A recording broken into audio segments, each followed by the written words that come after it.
Bueno, estamos de regreso en Arica Informa. Está con nosotros el candidato a consejero constituyente, don Rodrigo Muñoz, abogado. Su segunda experiencia en esto, porque la primera también estuvo ahí, pero sí.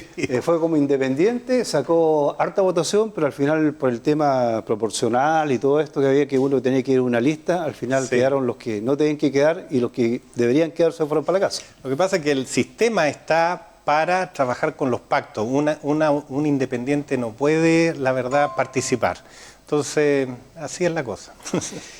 ¿Cómo, qué te entusiasma de volver a postular de nuevo? Sí, fíjate que yo creo, aún tengo fe en el proceso, por eso estoy participando, porque veo que a ver, si bien el Congreso estableció unas bases, y el comité de expertos va a presentar un proyecto que espero que sea bueno. Los 50 que quedemos, espero quedar, vamos a poder agarrar ese proyecto y revisarlo y plantear todas las cuestiones que hemos venido discutiendo desde hace mucho tiempo. Fíjate que, tal como lo conversamos, hace 3 años yo... cuando la gente decía es necesaria una nueva constitución para cambiar para arreglar todos los problemas de Chile, yo la verdad es que decía, es necesario modificar algunas cosas, es necesario, sí, pero no hacer una suerte de refundación nacional como se creyó. Como se quería hacer también en el primer proceso. Exactamente, entonces, y era explicable, sí, la verdad es que era explicable que mucha gente que tenía demandas así arrastradas desde la guata fuera y al final con agendas propias a plantearlas. Pero fíjate el proceso tan increíble, demandas sociales han habido siempre y el Congreso nunca las escuchó, nunca. Entonces, y habían cuestiones que se podían resolver con voluntad, se podía, pero de repente surgió, desde el punto de vista académico, con Atria, de que la Constitución era la tramposa y que todos los problemas se iban a arreglar con un cambio de la Constitución. Y como que se dirigió toda la atención a la Constitución de repente. Bueno, y cuando fue este movimiento social, que fue el Pacífico,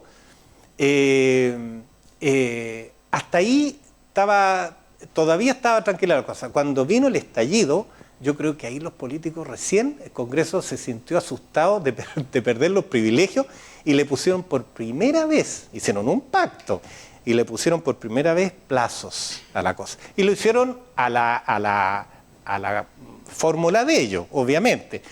Hicieron un esquema que es lo que ellos manejan siempre, que es el Congreso.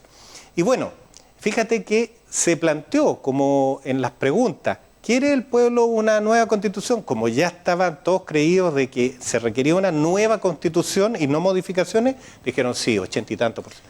Pero luego, a renglón seguido, le dijeron, ¿y cree usted que tienen que estar, o usted cree que sería bueno que participaran los partidos políticos? La gente dijo no, ni siquiera en la mitad con la comisión mixta, ¿te acuerdas? Estaba la comisión constituyente, y cuando dijeron no, igual los políticos dijeron, ¿sabes qué más?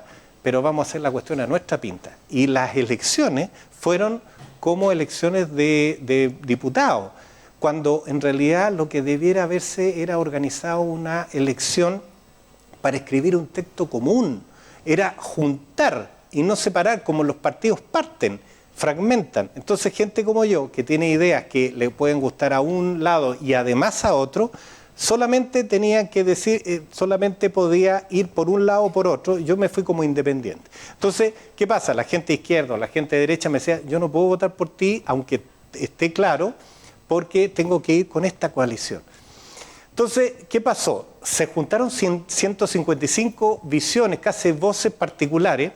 Cuando se juntan, todos se sorprendieron de que no se ponían de acuerdo. Evidente que no se iban a poner de acuerdo porque el proceso los había partido, los había fragmentado antes.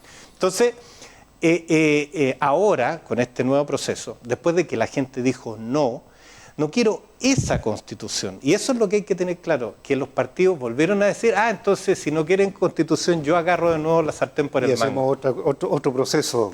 Claro. Ahora, se ha dicho mucho de que, por ejemplo, son 50 personas que van a ser elegidas, ¿cierto? Por la comunidad, que el día 7 de mayo. algunos han dicho, y uno ve de repente en redes sociales y todo, y que muy poca injerencia van a tener, ¿cierto?, estas 50 personas que sean elegidas por el pueblo, digamos, el próximo 7 de mayo. Cuando al momento comiencen a trabajar en la Constitución, cuando van a recibir un proyecto, ¿cierto?, un bosquejo ya preparado por unos expertos. ¿Cuán de cierto es eso? Bueno, primero, los políticos lo que hicieron fue hacer un reglamento y le entregaron a estos expertos, yo he visto las discusiones, he leído lo poco que se ha mostrado, y la verdad que han ido trabajando bien, ¿ya? Estos expertos van a mostrar un borrador a los 50 que quedemos, espero quedar, y ahí estos 50 tenemos que agarrar este borrador y decirle muchas gracias, ahora lo revisamos nosotros, porque nosotros somos los candidatos a escribirla. Vamos a aprobar, vamos a rechazar, vamos a agregar, vamos a enmendar, etcétera. Entonces, hay una separación. Y cuando haya un problema entre lo que yo pienso y lo que piensa el texto que me presentaron, va a haber como un arbitraje por otra comisión. Entonces yo tengo, este proceso va a ser mucho más técnico para empezar, se va a requerir que hayan abogados, y no solo abogados, sino que abogados constitucionalistas, abogados que sepan bien de los temas. O sea, digo abogados, pero los lingüistas, profesores, gente que maneje muy bien el lenguaje para que no pasen gato por liebre en la letra. Claro. Y aquí yo te diría que se plantearon, sí, el Congreso dijo, ya, pero quiero plantearle ciertas reglas del juego. O sea, 12 bases. En el fondo plantea un tablero de ajedrez con algunas piezas que ya están movidas. Entonces, en eso sí, uno dice, bueno, esta es una camisa de fuerza, es algo que es inmodificable, pero la verdad es que estas piezas se pueden jugar bastante bien con una interpretación liberal y hacer una buena constitución. Por eso es que yo tengo fe en este proceso, que esta constitución se puede mejorar. Existen los elementos para mejorarla, pero hay que tener, discúlpeme la expresión, cojones para ir a discutirla allá con base. Y yo, como tengo experiencia trabajando en tribunales, alegando en el Tribunal Constitucional, conozco los problemas, porque he sido litigante siempre. He estado ahí en la discusión propia de los derechos. Entonces me doy cuenta cuál es la interpretación cuando la Constitución se ha interpretado mal por las Cortes o no. Y además, con el rol de profesor de filosofía del derecho, me ha permitido tener esta rara combinación de lo práctico y lo teórico. Entonces, eso me ha permitido no ser un académico totalmente volado, que está alejado de la realidad, sino que con cara a los reales problemas. Por eso es que he sacado buena jurisprudencia, tengo harta experiencia en los diferentes temas de subsidiariedad, temas de seguridad, medio ambiente. Sí.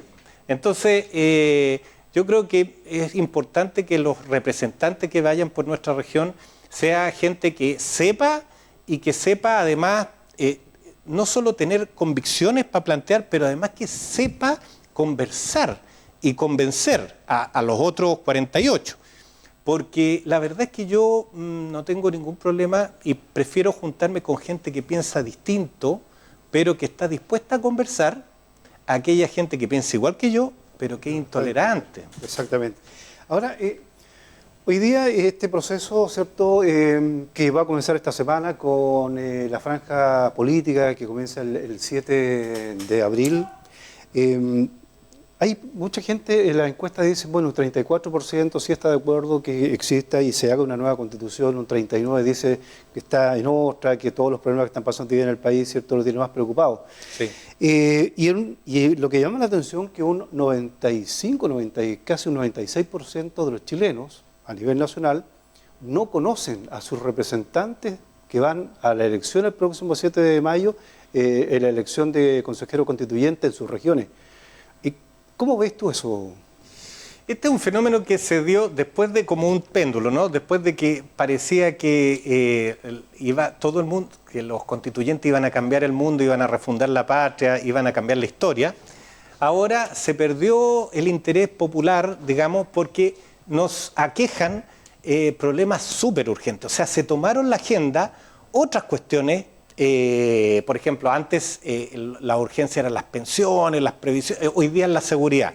Entonces, uno tiene que tener una visión amplia para decir, a ver, hay que cambiar la Constitución en algunos aspectos y hay que trabajar la seguridad desde la perspectiva constitucional, pero no solo eso, hay un montón de otras cosas. Y te quiero decir otra cosa. En el proceso anterior, en pleno estallido, yo fui el único candidato que planteó la seguridad como una de sus bases y el respeto que teníamos, el cuidado que teníamos que tener por la institución de Carabineros, en donde había que inyectarle recursos, había que capacitar y perfeccionar. Eso yo lo puse en el programa, está garantizado por el CERVEL de la vez pasada, en pleno estallido. Entonces ahora, después que han cambiado estos intereses, que la gente, todos hablen de la seguridad y de los carabineros, es como, ahora no es ninguna novedad, pero eso, o sea, hay que tener cojones, vuelvo a decir, para ir a veces en contra, porque las convicciones son lo más importante. Bueno, Rodrigo, vamos a estar seguramente más adelante conversando también cuando ya se pueda, ¿cierto?, ya hablar más de cuáles son tus proyectos. Bueno, por lo menos ya está clara a las personas, si vota por Rodrigo Muñoz, cuál es el trabajo que va a desarrollar, ¿cierto?, en esta nueva Constitución, si ha elegido el próximo 7 de mayo. Así que muchas gracias, suerte y bueno, esperamos que va a pasar en un mes más. Vale, mil gracias y bueno, agradecido por la invitación. Muchas gracias. Que estén muy bien. Hemos conversado con Rodrigo Muñoz, abogado y candidato a consejero constituyente. Vamos a una pausa y regresamos.